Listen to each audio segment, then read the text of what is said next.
Reno Police Officer Charlie Smith is a steward of the Truckee River. He's been patrolling it on foot for more than 10 years now. Island that's kind of underwater right now, but there's a lot of homeless camps. When the water drops, there'll be homeless camps in there later. While patrolling the river corridor east of Lake Street, Charlie spotted these homeless residents camping.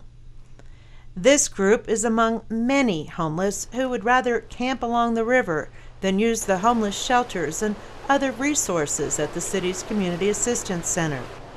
To combat the problem, the City Council recently passed an ordinance banning camping along the Truckee River.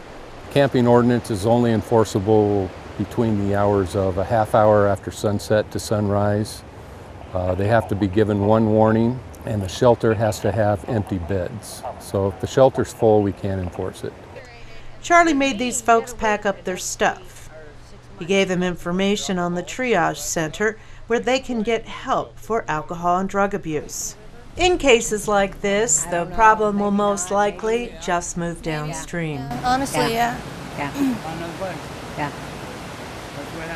One that's more hidden from everybody. You lasted on this spot for 3 weeks. We've been moving around for 3 weeks, actually. Yeah, we have. You got to move around constantly or you're not going to make it out here. Well, it just makes a mess up and down the river. As you can see, the river is the lifeblood of the city. If you go downtown to the Whitewater Park, you see what it's done for the city. And to have people down here ruining it, camping and leaving their trash all over the place, it just ruins it for everyone. As Charlie moves along the river, he passes the remains of other campers, makeshift toilets, and other debris. Another issue that we're having is trying to get the river cleaned up when they leave a camp. And so you're relying on volunteers? There's a couple of volunteers that come down here and clean up, but we need consistent cleanup on the river.